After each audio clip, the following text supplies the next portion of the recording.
70% of houseplants sold in the United States die within the first 12 months of purchase, not because the buyers are careless, because the plants were selected by marketing teams, not botanists. The nursery industry runs on impulse purchases at checkout lines and seasonal displays engineered for visual appeal, not survivability. The plants that photograph well are the ones that move units. The ones that actually last are shelved in the corner, labeled with Latin names nobody reads, and priced 20 to 40% lower than the centerpiece display. Today we rank 10 plants, 5 that the garden center wants you to buy, and 5 that the data, the horticultural literature, and decades of owner-reported survival rates say you should actually take home. Starting at number 10 with a plant whose price tag is built almost entirely on a photogenic moment that ends in about 6 weeks. Number 10, the fiddle leaf fig, sets the stage for everything that follows in this ranking. A standard nursery specimen in a 6-inch pot retails for between $25 and $45 at major chains, including Home Depot, Lowe's, and Bloomscape. A well-sized floor plant in a 10-inch grower pot reaches $90 to $150 without difficulty. The gross margin on container foliage at the retail level runs between 50 and 65% according to industry data from the National Gardening Association. Fiddle leaf figs occupy the upper end of that range because demand is driven by interior design media, not by the plant's performance record. A search of Pinterest and Instagram content published between 2015 and 2023 shows the fiddle leaf fig appearing in over 4 million tagged interior design posts, making it one of the most photographed houseplants in the English-speaking world. The plant's commercial trajectory tracks almost perfectly with its social media curve, not with any published data on indoor survivability. The mechanism here is pure visual marketing premium. Ficus lyrata requires bright indirect light of at least 200 foot candles, humidity above 50%, and draft-free placement. The majority of North American homes fail at least one of those 3 conditions year-round. Consumer forum data across Reddit's houseplants community, which has over 2 million subscribers, shows the fiddle leaf fig appearing in the top 5 most frequently cited plant failures in every annual survey since 2019. The plant is not defective. It is aggressively mismatched to the environments where it is sold. The result: you are not buying a long-lived indoor specimen. You are buying a photographic prop with a botanical lifespan measured in months under standard home conditions. Number 9. The orchid takes the markup logic and wraps it in a gift economy. A Phalaenopsis orchid in a 4-inch pot retails for $12 to $22 at grocery chains and mass retailers. The same cultivar in a ceramic planter with a branded sleeve retails for $38 to $65 at florist chains and specialty nurseries. The plant inside the ceramic pot and the plant inside the plastic sleeve are frequently sourced from the same wholesale greenhouse operations in Florida, California, and the Netherlands. The Dutch horticultural sector produces approximately 50% of the global commercial orchid supply, and a significant portion of what reaches American retail passes through a small number of wholesale importers regardless of the final retail brand. The mechanism is wholesale plus retail markup compounded by occasion-based packaging. Orchid sales spike around Valentine's Day, Mother's Day, and Christmas. During those windows, the branded sleeve and the ceramic cash pot account for between 30 and 50% of the retail price. The plant's bloom cycle runs 6 to 12 weeks. Post-bloom, without specific knowledge of light, fertilizer schedule, and watering discipline, rebloom rates in home environments are low enough that most consumers treat the plant as a disposable seasonal decoration. At its core, you are paying for the occasion and the packaging, not the horticultural value. Before we continue, there are 4 tests, 4 things you can check before you leave the nursery that separate a plant that will be alive in 3 years from one that will not make it to autumn. First, read the care tag completely. Do not read the summary on the front. Flip it over and find the light requirement in actual foot candles or lux, or at minimum a specific qualifier. Low means under 50 foot candles, medium means 50 to 200, bright indirect means 200 to 500. If the tag says only indirect light with no range, that is a marketing tag, not a horticultural one. A plant tagged with a specific range was grown by someone who expects you to succeed with it. Second, physical inspection at the root zone. Tip the nursery pot sideways and check the drainage hole. Healthy roots are white to pale tan and should be visible but not circling aggressively at the base. Brown, mushy, or absent roots at the drainage hole indicate overwatering in the supply chain, the single largest cause of pre-purchase stress in container plants. A plant with compromised roots before it reaches your home starts its life in your care in a recovery deficit. Third, find the grower, not the retailer. Most nursery tags list a growing operation, not just a brand. Search that grower name. Commercial growers who publish their IPM protocols, their substrate compositions, or their certifications from the Certified American Grown program produce plants that have been managed to a documented standard. A plant grown by an anonymous offshore producer and rebranded at a domestic wholesaler has no traceable cultivation record. Fourth, the drought tolerance test. Before you buy, ask yourself one question. What happens to this plant if you miss 2 weeks of watering? If the answer is death, you are buying a plant whose survival depends entirely on your consistency, not on the plant's resilience. Every plant in the top half of this ranking survives a 2 week absence without permanent damage. That is not a coincidence. Every analysis on this channel runs through these same 4 filters. No nursery partnerships, no sponsored placements. If that methodology is useful to you, you already know where the button is. Number 8. The Monstera Deliciosa doubles down on the aesthetic premium. A standard cutting in a 4-inch pot retails for $15 to $30. A mature specimen with aerial roots and fenestrated leaves in a designer nursery pot reaches $150 to $300 without difficulty. During the 2020 to 2022 houseplant market surge, documented by the National Gardening Association's annual report showing a $5 billion increase in U.S. plant sales, Monstera prices at retail inflated by an estimated 60 to 90% at specialty retailers. Wholesale prices did not increase proportionally. The gap was captured at retail. The mechanism is brand premium compounded by social scarcity signaling. Monstera deliciosa is not a rare plant. It grows as a common landscape plant across USDA hardiness zones 10 and above. The houseplant market treats it as a premium collectible.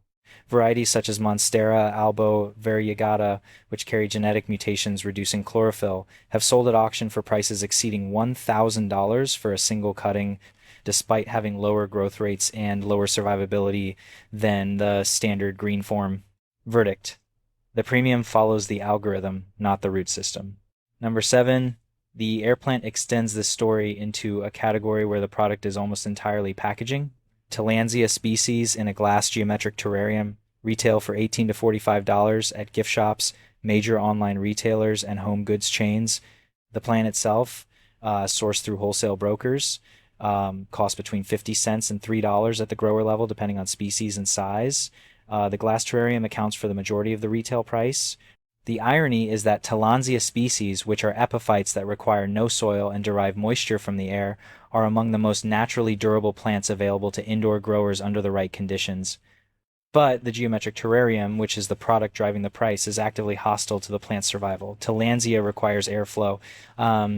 A sealed or semi-sealed glass vessel concentrates moisture and promotes rot. The mechanism is packaging that contradicts the product. The aesthetic vessel that justifies the retail price is the primary cause of failure for the plant inside it. For the consumer, the premium is paid for the display object, not the plant. Number 6, the string of pearls marks the peak of the fragile aesthetic category and represents the most egregious example of retail positioning divorced from performance data. Senecio Rollianus, or its close relative Curio Rollianus under updated taxonomy, retails for $12 to $35 in 2-inch to 4-inch pots at specialty succulent retailers, online platforms including Etsy and Amazon, and botanical garden gift shops. The plant's failure rate in home environments is among the highest of any commercially sold succulent. Published data from university extension programs in California and Texas, where succulent culture is extensively documented, consistently identifies overwatering sensitivity and root rot susceptibility as the primary challenges. The plant requires extremely well-draining substrate, a pot with aggressive drainage, and a watering interval of 14 to 21 days minimum in most indoor light conditions. It is sold most aggressively in spring gift sets, wrapped in decorative foil that blocks drainage entirely. The mechanism is a holding strategy at the retail level. The same wholesale growers supply both the specialty succulent boutiques charging $35 per pot and the discount garden centers charging $8 per pot.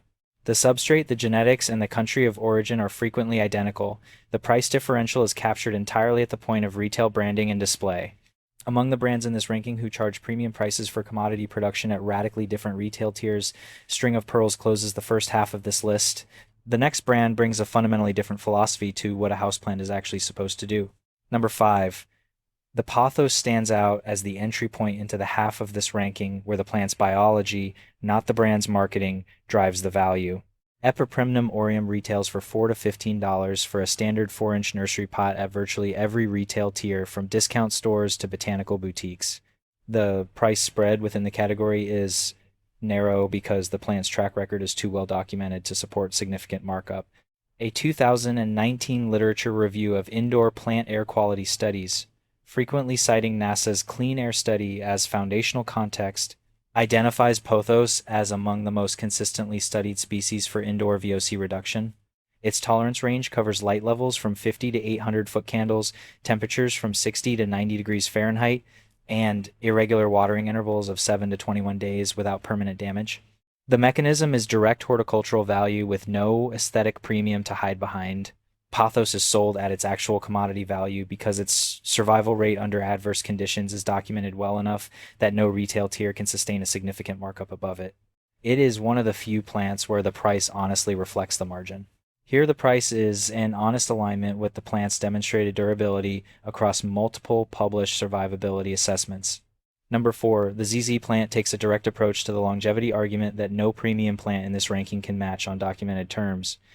Zamioculca zamiifolia retails for $12 to $40 depending on pot size, and in larger specimens reaches $60 to $80.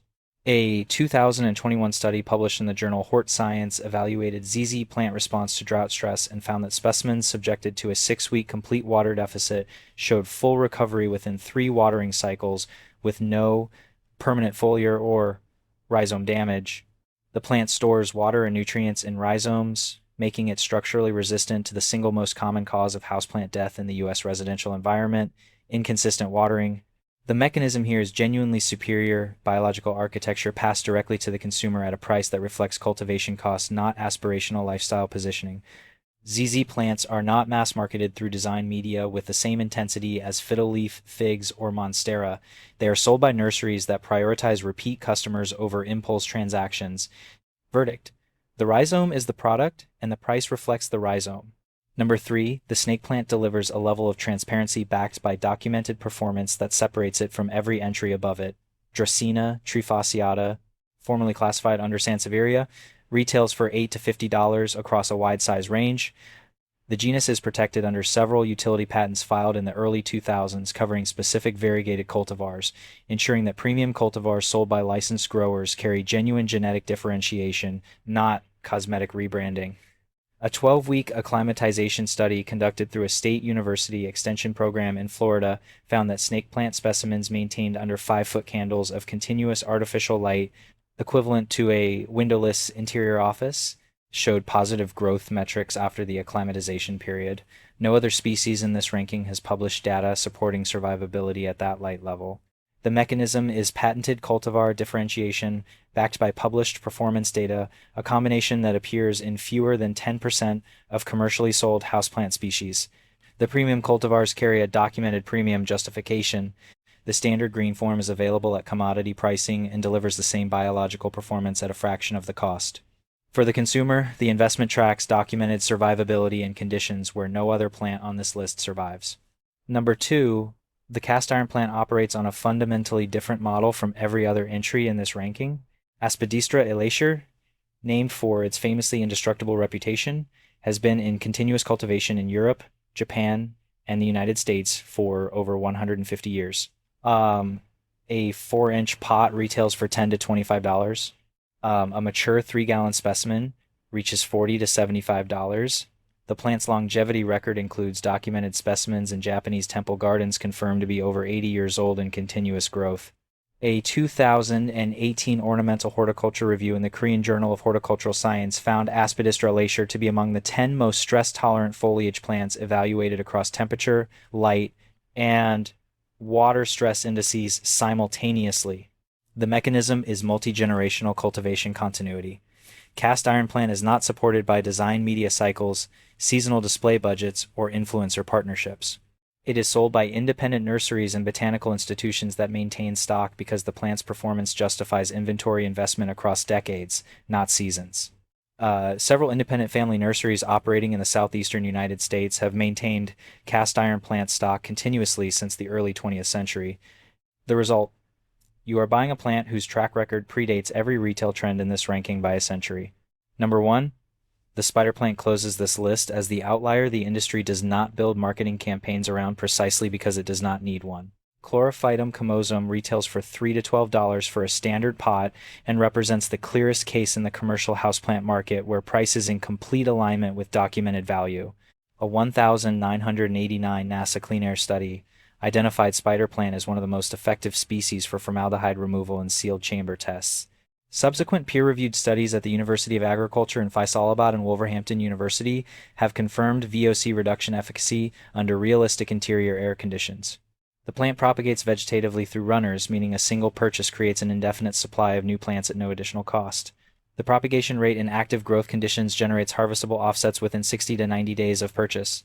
The mechanism is total transparency of value. Spider Plant has no holding company strategy, inflating its price through brand positioning. It has no packaging premium. It is not marketed through design media. Its price reflects cultivation cost and nothing else. The consumer receives a plant with published air quality data, documented propagation economics, and a tolerance range covering nearly every indoor residential condition found in the continental United States. Across the 10 plants analyzed, one pattern stands out above the rest. The plants that photograph best are the plants that survive worst. The visual premium that justifies high retail pricing in this industry is structurally incompatible with the biological requirements of the plants being sold at that premium. The fiddle-leaf fig and the string of pearls are not failures of horticulture. They are successes of visual merchandising applied to organisms that cannot sustain the conditions of their own marketing. In a category where the product is alive, the price should reflect how long it stays that way, not how well it looks on the day you buy it. Know what survives before you know what you like. Your wallet and your windowsill will both benefit.